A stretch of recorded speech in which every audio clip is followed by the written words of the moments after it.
Before we go on to this discussion, let's give you updates on the current status of Nigeria's COVID-19 case. First, we bring you the report that the current confirmed cases for Nigeria is 981. We have 197 recoveries and 31 deaths. Just to repeat that again, the current cases confirmed in Nigeria are 981, 197 recoveries, and 31 deaths. Now let's go on to the discuss. It has been interesting since Monday, and we're going to continue now as we look at taking control of change, bringing back issues, looking at perspective, but most importantly, springing back to life in our career and business. Nice to have you, Mr. John Wese. Thank you, Otto. Thank you. Lockdown phase 2, day 11. And I can see that despite this, you're learning a lot, you're giving us nuggets and insights, and it's been really interesting this period. Well, we're in a learning period, Otto. Everyone is in a learning period because, like you know, which we've said, none of us have witnessed this kind of situation before. However, at various points, we've had crisis. Yeah. You get the point. Yes. So what we do, we leverage from your crisis management experience or knowledge base, and you bring to bear in what we do today. So that's what we are doing. Everybody's learning. There's a popular phrase, if you remember one Nigerian coach, you say you wumble and fumble to the final. That was Mr. Tunde District. Well, I don't know, I can't even remember which one of them. But I mean, the guy talked about wumbling and fumbling into the... So if you see our leaders, doing that, it's pardonable, but so far so good. I think, if you ask me, I think we are doing well. We are doing well. And that's why you see global leaders and multilateral development partners, MDPs, are commending Nigeria. The World Health Organization, other multilateral... They are commending, even countries. Countries are also doing the same. Yeah. Even countries are also doing the same. Yes. So far, so good. We will overcome it with time. Yeah, so far, so good. And as you talked about the fact that we're doing well and despite the challenges, what comes to mind is an article that has been published on ProShare, which, of course, you tweeted, and of course, it took your interest. Can Africa afford COVID-19 lockdowns? Written by the cerebral economist and former central bank governor, Dr. Chukwuma Soludo. Some things took my attention, which we would like us to just look at briefly before we go into the presentation that we have. But a bit into the presentation, what are we expecting first? Today we'll come to the conclusion of taking control of change. Wow. But it's not the conclusion of our career. It's so interesting, so you don't even want it to, finish. We'll finish that series, then we'll take closing reflection. Closing reflection. Yes, please. Yeah. Yesterday we talked about the fact that, like you said, that you like the fact governors are taking the decisive steps in terms of locking down between borders, state borders. So we will be looking forward to what the federal government will be doing on Monday. But from here, Dr. Soludo is concerned that Africa is facing a worse condition in terms of economy.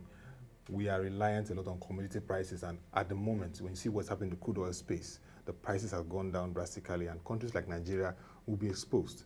We have MSMEs, micro, small, medium enterprises, driving different various economies in Africa. They are going to be exposed. They're going to likely collapse. The informal sector, if this continues, as we see in South Africa, Nigeria, and other parts of it. But what even touched me was the millions of poor farmers that will be hardly hit. He's saying that there has to be a strategy. There has to be a way of addressing this and ensuring that things move on, because the lockdown, if not managed well, like he gave an analysis, some countries like Nigeria and Africa will be losing billions of dollars daily based on a lockdown. Well, we must commend him, Dr. Soludo. You cannot take the fact that he's the man that expresses himself. Yes. And that's what you like about people who are deep. When you're not afraid to express your thoughts, okay, it means you believe in a particular perspective and you share it, and that's what he's done. Before I comment on his article, his ideas which he has shared, which I I am in agreement with. Our state governors have said there is a 2-week lockdown. Yeah. Okay, so that presupposes that there will be some level of relaxation of the lockdown within the states. Expected. So within the state. So I may not be able to cross from Lagos to Oyo State or Ogun State, okay? But it presupposes that there will be some relaxed lockdown within Lagos State or any of the adjoining states. So it is that clarity that is required. That is required now. What do you want us to do, depending on the state that I'm in? Lagos has said, for example, if you're going to go to a public space, you need to put on your what? You need to put on your face mask. You get the point. Yeah. So if that is what we need to do, why not? So I think the state governors in all the states should come up with a clear criteria or governance or guidelines, how citizens should appear.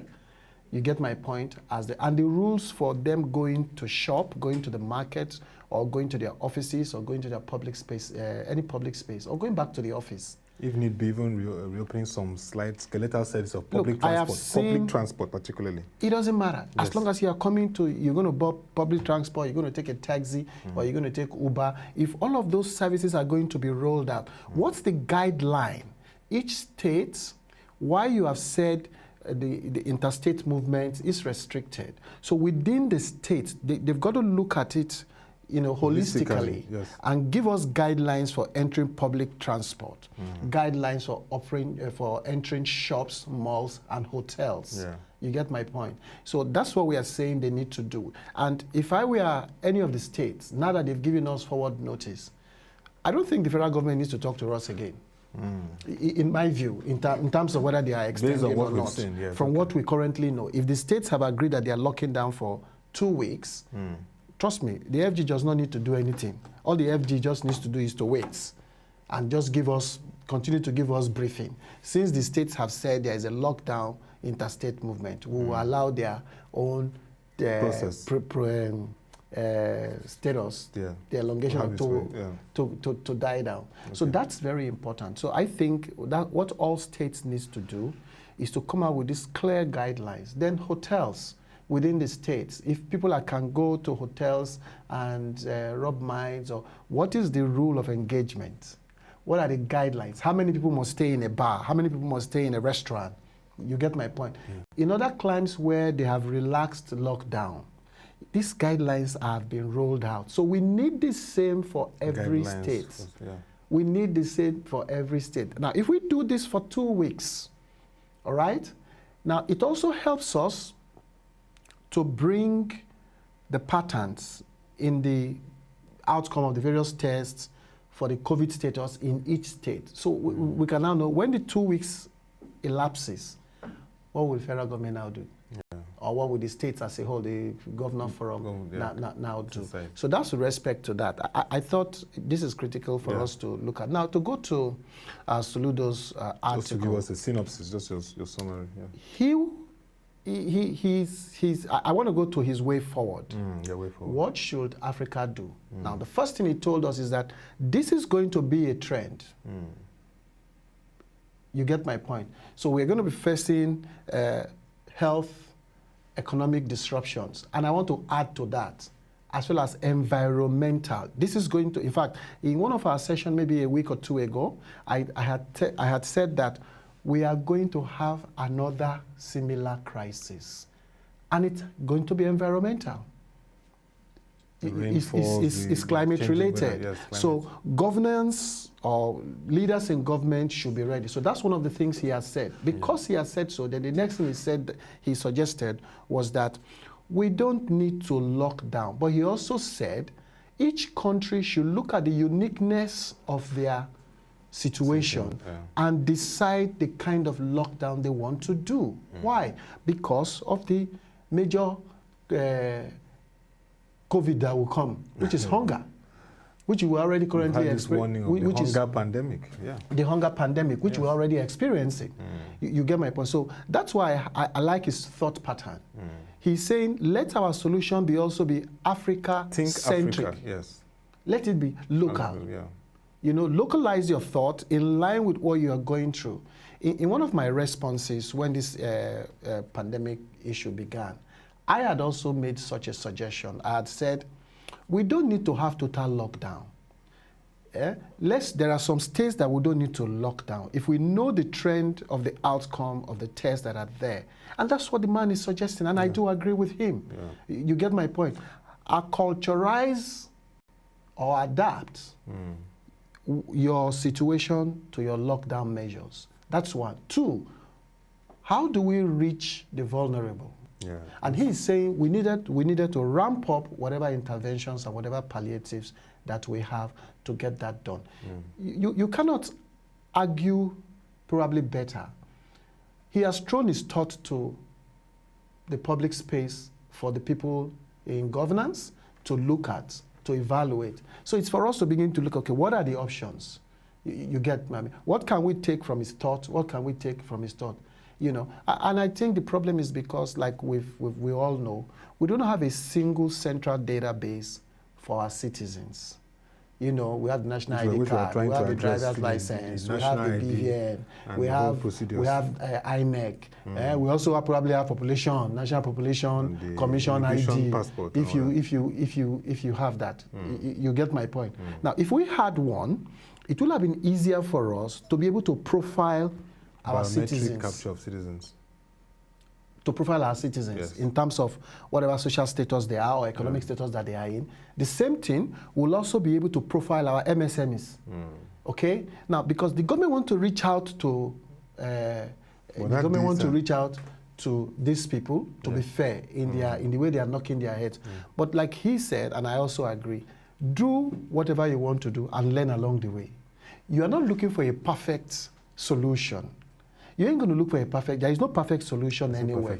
Look at the uniqueness of your environment, okay? If we have BVN and we want to reach people, you know, he gave a statistics. Yes. He said while he was governor, and they did an analysis of those that had 300,000 and above in the banking system, what ratio were they? Yeah. That's one very interesting. The use of data is very important. You see, because it will help you to understand the patterns, like we talk in the vocalized leadership, scenarios, and so you can use that data, like he's saying now. You can use that data. I bet you from the latest report that was done, he did 300,000. What ratio of people have a minimum balance, either savings or current, of 300,000 and above that are banked currently? You know, now.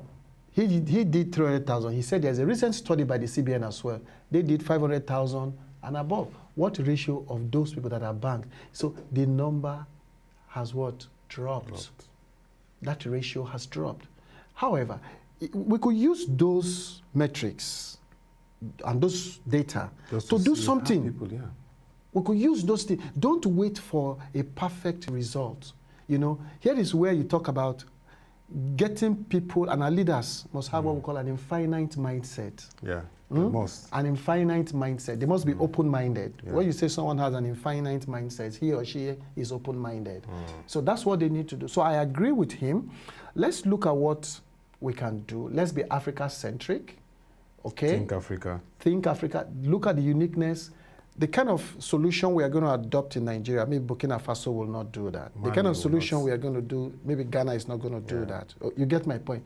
Look at what then, from the national to the subnationals, which we've also talked about. And go down to local governments. Absolutely. So each subnational and down to local government, you discover that the strategy is peculiar, is unique to each. Yes. And that's because we have people who are putting thinking hats. So talking about our thinking cap, let's look again at the ideas, because this presentation is born out of putting on thinking cap. So let's go to part 5 of taking control of change, and give us an insight into what it's all about and what we can learn. Today, thank you, Otto. Today is the concluding part of taking control of change, how you and I can revive our careers and our businesses. And what I just want to say is, in this journey, this is a long journey. So the early you and I make up our mindsets as individuals and as enterprises, you get my point, the better it is. This is not a short experience. This disruption, this crisis that we are in, it has a multiplier exponential effect and impact on every industry. Every industry. You get the point? So that's what we want to do. So yesterday, let me do a quick recap. Yesterday, I tried to talk to us about acclimatization. What was I emphasizing as a firm? I was trying to say, look, you needed to list, as an enterprise, you needed to list what your firm is doing now, which you were not doing before. For example, working from home for long hours, using technology more aggressively to solve your operational issues. What are those specific, how many hours are you spending with your staff? Whatever you are doing that you currently were not doing before, you are doing now, and your office is still offering one service or the other, or you're not even offering at all. But what kind of engagement is going on between you and your team? Another example you could look at under acclimatization, which I talked about yesterday, we talked about increased speed of customer complaints. These are metrics. We've been able to do XYZ factor by using XYZ service, or XYZ tool, or Y tool as the case may be. Or we could also say Y number of people delivered end solutions to T customers satisfactorily. Maybe you have branches. How many people we are working in those branches that you wanted to work, or in those departments that we are working? So how many people we are available? Remember, I talked about taking the numbers of staff that are there. So when I highlighted that yesterday, the idea was to know your efficiency. You are using that to determine your efficiency. Yes.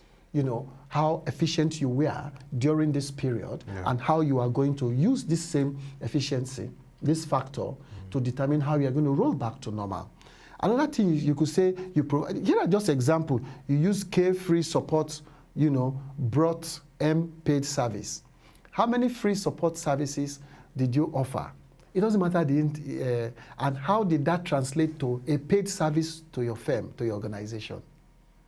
What freebies did you give during this period that probably now led to, during this period, a paid service?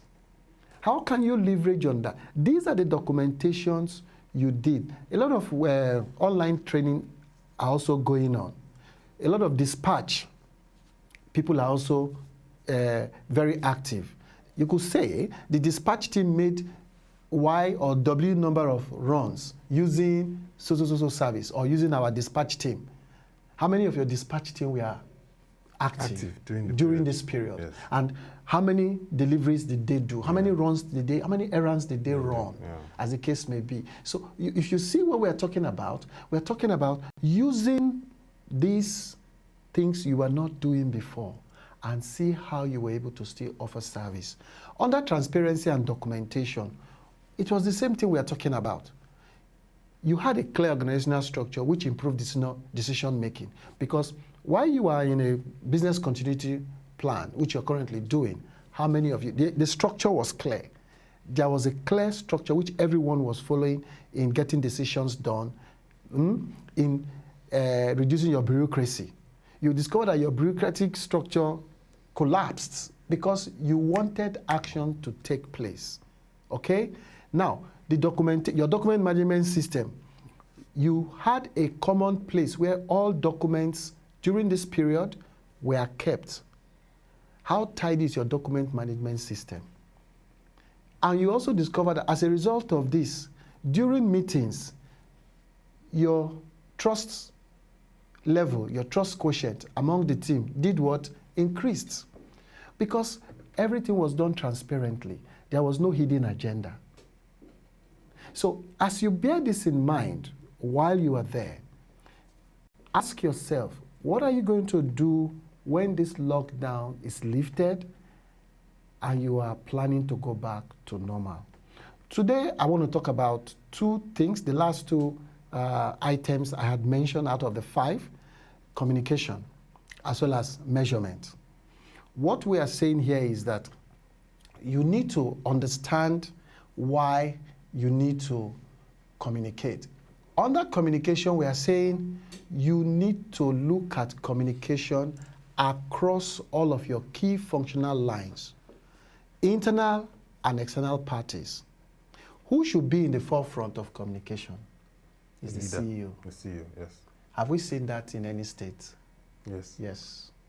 We've seen it in Lagos. We've seen it in Toyo. Yes. We've seen it in Delta. Cross River. We've seen it in Cross River.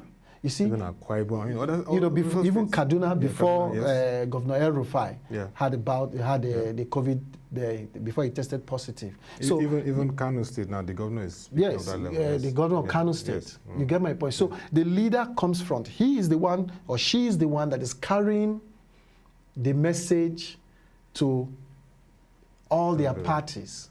Now, what are you sharing? You are sharing, first, the issues that bothered about your firm. What victories are we having during this period?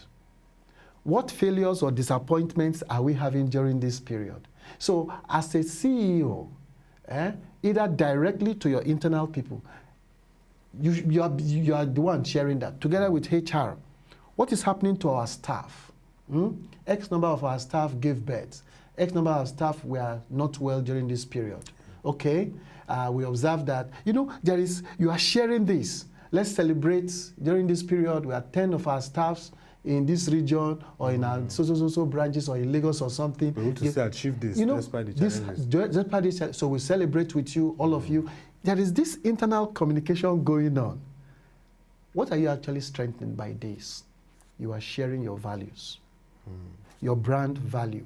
You are taking the brand value and the mission of the enterprise to the forefront. Very important. This is for internal distinct. Now, during this period, how many staff created what we call aha moments? Was there a unique service that took place during this period by your firm or by a person or a group of people, a group of team? You get my point? Yes. Was there that? So share this, share those during this period. Share it in your internal communication channel. You know, because for internal, the most important thing for you as a CEO to talk to your team internally is empathy. You are able to demonstrate and show empathy this time. Your staff value it. Because they may not be able to reach you directly. Yeah. But if you have a platform, you will see, oh, thank you, sir. Thank you, sir. Thank you, sir. Thank you, sir. Everything is not cash. Empathy is also very key. Words and the steps we take to demonstrate that enhances our value proposition. So the same thing even in your external conversation. You get my point? Yeah. You need to create an appropriate communication to your external parties. Why are you doing that? You are doing that because you are using it to prosper your brand value.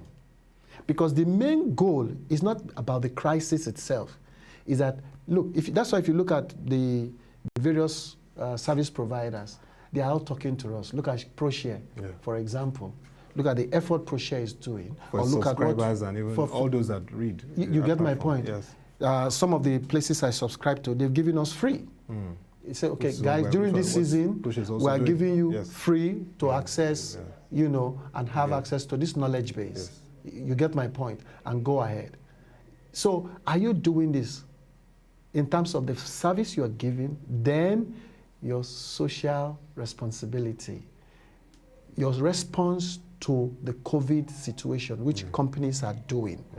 And what we are saying is this: in reaching your external party, okay, because your communication is in two parts, internal and external. We're looking at the external bits now.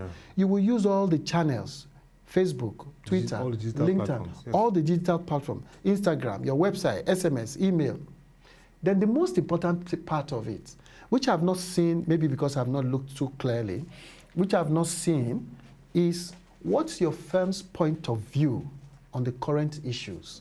and the service or the product. Position on the pandemic? Yes, POV. We call it POV. And how the within your service and industry. Yes, within your service industry. What's your firm's point of view? Who will share that? Your CEO. Yeah. Your CEO. Not the director of research, but the CEO. It's the CEO, because this is the time for you to come forward. To tell us that you're not just interested in cash. You're also interested in what? In our institution, in our society. Because you're not existing alone. What's your point of view? You get my point. So as you are doing this, what happens? You are telling all of your possible customers, your clients, your stakeholders, you are maintaining visibility. You could do that by sharing or you could also create collaboration with your competitor. Let's collaborate and let's offer this service. And the two of you do that. Or you could do that with your partners. I hope sectors like the telcos are hearing that. No. It's not just the telcos. Everyone. The telcos, they will keep competing. Yes. What's your point of view? You get my point? So you share your point of view as per what is going on. So if you look at this, this makes you, we recognize your service. We also recognize the fact that you have a point of view as how your firm, how your brand is attacking, supporting, you get my point? Attacking the situation and providing support to the system, to the society. Because they need it now. They will need it tomorrow. If you're not there now, you're gone. Memories are always going to linger. People will recall, what did they do? What did they share? All right. Sure, you get the point. You know, WebTV has deployed its resources during this pandemic. You know, we can imagine what investment your organization has put together during this period. You know, it's no small value. It's no small value. Right. So that's with respect to communication. Two things about communication. What's your communication strategy internal? What's your communication strategy external? So you need to be clear about that. Now we'll talk about measurement. You see, today, everything is about measurement. You only measure what matters. You only measure what matters for your sustainability. So what matters? You measure what matters. You know, you only because you are measuring what is key while this season is on, while other parameters are there. But what are the key metrics that you are using to still drive value? What are the key metrics that's going to help you sustain this period? All right, completely as a whole, as well as when the lockdown is relaxed. So you see, those metrics are what you are using to offer insights, to offer service and reach out to all of your stakeholders. What we normally say is during a crisis period like this, you measure critical events that kept you and that will assist you in your rollback when all of these things are over. That's what we are saying that we do. So because you ain't going to measure everything. Yeah. It's also an opportunity. That's why I asked what is key to be measured? Critical metrics. For example, I'd mentioned some earlier when I was starting this, reflecting on yesterday. You know, how many people did we use to deliver service during this period nationwide? Logistics, things like that. Look at logistics. Look at operations. Look at research. You know, how many of our research team we are working? You get my point. How many were working in the office? How many were working at home? So you could use that to know what each person delivered or what each department delivered. How many people were really at work? How many people were on vacation? Do not count the people who were on vacation. However, if one or two persons were on vacation and you solicited one input or the other, document it. Document it. And acknowledge that XYZ person contributed to so. So when people are giving their report, so you have a holistic view of what each person contributed. Now, what do this do? You see, feedback to your key stakeholders. Feedback is the hallmark for every communication. How are you soliciting for feedback? How is your firm currently soliciting for feedback? I know it looks as if, you know, everything is over. Nothing is over until you have won. That's just what I want to let you know. We are in a best position of all time. As I round up, here are my thoughts, my reflections for today. And These reflections, for me, they are very important to help our viewers know what next step. The truth is, the key to life is outlasting any season. The key to life is for you to outlast this season. We are in a tough season, so you've got to stay true. Remember some of those nuggets I was giving you earlier. Fortitude, love, joy, endurance. I talked about inspiration. I talked about adaptability. Yeah.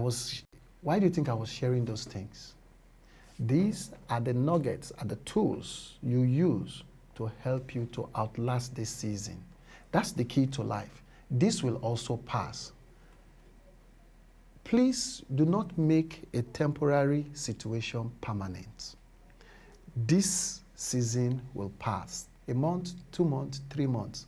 But my advice to you is you prepare for the long haul. Trust me, prepare for the long haul.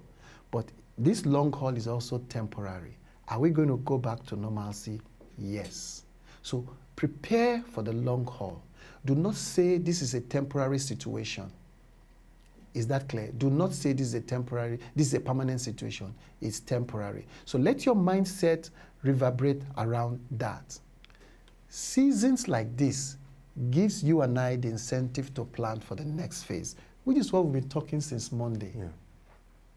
This is what we've been talking since Monday. Seasons like this gives us the opportunity to prepare for the next phase. Haul. Yes, very long haul. Your mentality should be that of an eagle. Your mentality and my mentality. You need to develop an eagle's mentality. You know the features of an eagle. Why do you think he's the king of the birds? Eagles can go through very tough seasons and they can climb the highest heights. Look at the way they raise their younger ones, their chicks, when they want them to come to survive in life. So your mentality and mine must be that of an eagle. And my last thought for you, or reflection for you, is you must also develop the mentality of the Chinese and the Japanese. I have been told, I've read somewhere, that in the Chinese language or in the Japanese, there is no word for crisis. There is no, they don't have it. The nearest to that word, they call it weiji. Weiji. You get my point? Yeah. The nearest to it is opportunity. I guess so. You get my, so instead of you saying we're in a crisis, what will you be saying? Opportunities. I can see opportunities. I can see opportunities. And that has a mental effect. Of course. Yeah. So that's the mentality you need to develop. The mentality of the Chinese. This is very important. Are you surprised with all what the Chinese went through? What has happened? They're recovering. They are recovering because they are seeing opportunities. In the midst of danger, they are seeing opportunities. This is what I am hoping you will develop. This is what I am hoping you will develop in this season. And I trust we will all overcome this season, however it takes. I will be winners.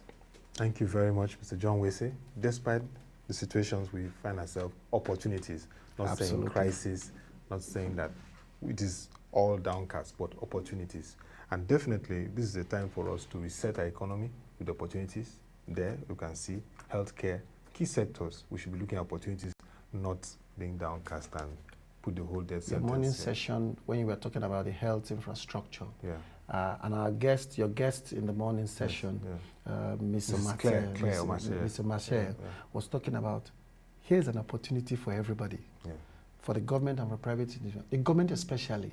What incentives are you going to put in place for investors to come to ramp up our health system infrastructure? That's what I see, even in whatever we are doing. Thank you very much, Mr. John Wese, and enjoy. It's really nice having this week's session, looking at taking control of change, springing back to life, career and business. And mentality must be looking at opportunities, not being downcast. Thank you very much. You're welcome. And that'll be all for the strategic management session, where we looked at taking control of change, springing back to life and our careers and businesses. For the week, it was really interesting having Mr. John Wese give us insights into how we can be strategic through communication, measurement, and various other avenues of making sure that despite the COVID-19 pandemic, we're on top of our game, developing skills and ready when things normalize. Very nice moment we had. I'm going to have more of this in the weeks to come. So that will be all for this edition. You can join our website, www.proshareng.com, to get more news stories and videos on developments around the pandemic, the opportunities, the things that are happening across the globe as it concerns the economy and the financial markets. Also this period, ProShare has a platform for you where you can get data and analysis, market analysis, how this pandemic is impacting the global and Nigerian economy. All you need to do is to log on to proshareng.com/COVID-19 to get those analysis. Don't forget that this evening we have a special edition in our Human Angle. We'll be featuring a COVID-19 survivor. You don't want to miss that session from 6 p.m. All you need to do is to join us on our WebTV NG on Twitter. Also, you can send your questions to #AskProShare and get interactive. This is a real opportunity to learn because we're talking about opportunities. Till we come your way again, thank you for watching. Have a nice day and stay safe.